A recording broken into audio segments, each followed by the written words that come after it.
State. 2-year warranty.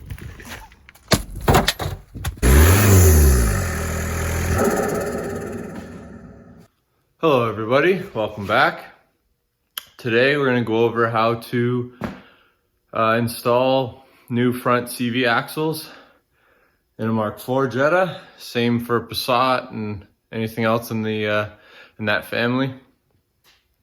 First, obviously jack up your car, get the wheel off. I'll get there and we'll be right back. Once you got your wheel off, 30mm 12 point. Take that off. Typically, sometimes they're a hex drive. Just depends on which setup you got. Then down here at the ball joint, you got 3 13s to pull the ball joint out of the control arm. Then you'll be able to slide the knuckle off the drive shaft. You'll be able to get in there. Back here at the axle flange, 6, I believe, triple squares. Pull that off. We'll be back in a minute.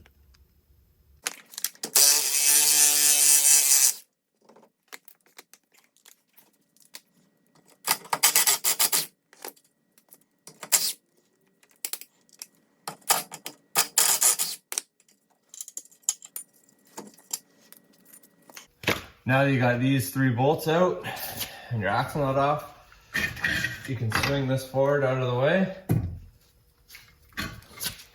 Kind of spin it like that, so the caliper is up against the control arm, kind of helps hold it out of the way for you. I'll show you a little closer here. I just put the caliper right up against the control arm.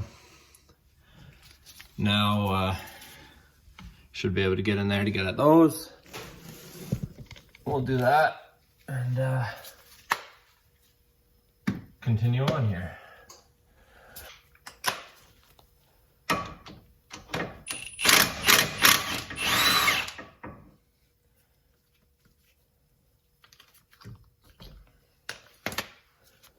Make sure the car's in neutral so you can spin the axle.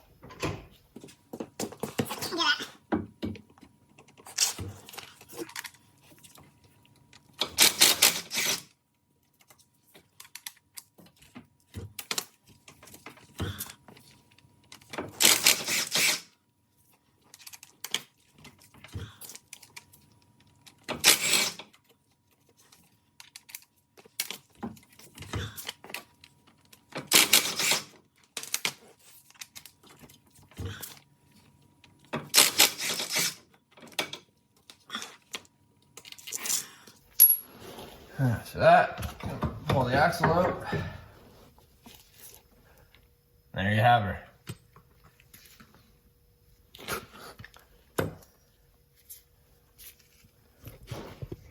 So, that's how you get it out. Going back in is the exact opposite of that.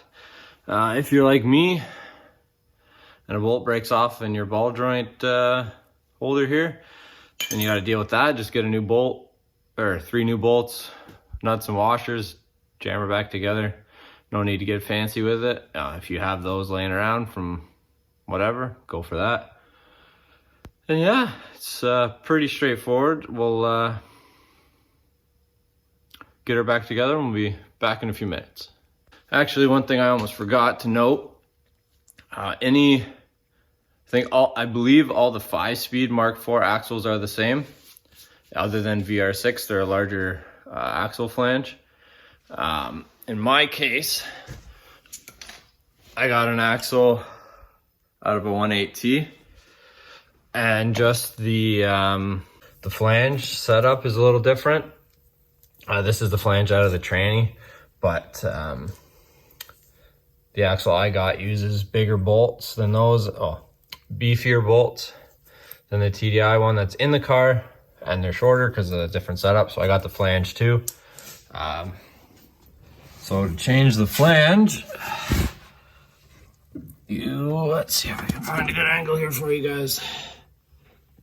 Straight down the middle there, it's a 6mm Allen. Just loosen that off. and you can pull the flange out. I need 2 hands. We'll do that and be back. Here we are. New flange is in. Replacement flange is in. Axle's in. I just got to tighten up the 6 bolts. Naturally, there is a torque spec, but good and tight is what we're gonna do.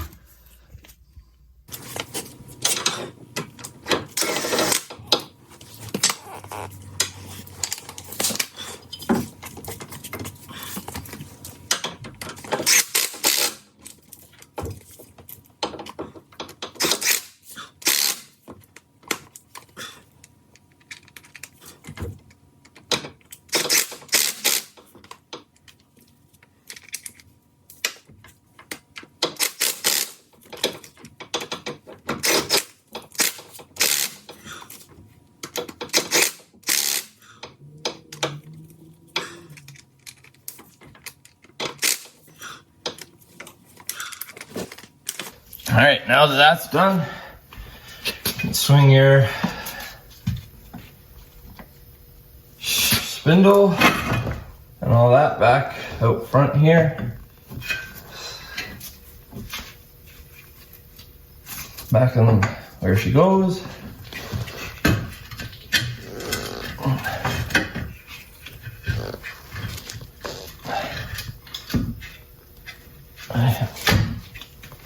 Line up your ball joint.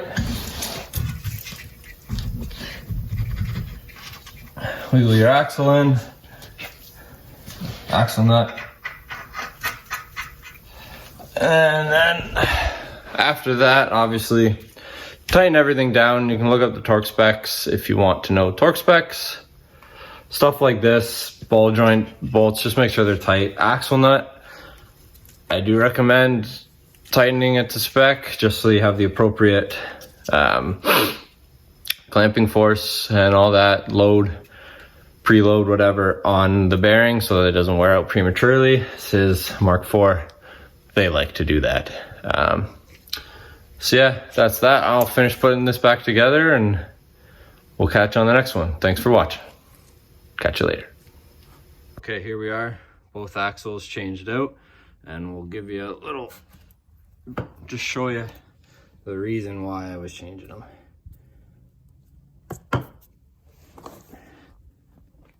This one's jammed up real tight.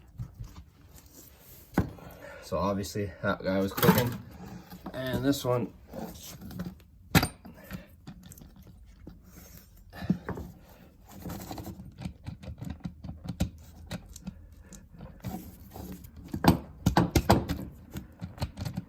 same thing, all jammed up nice and tight. So obviously those are making a ton of noise.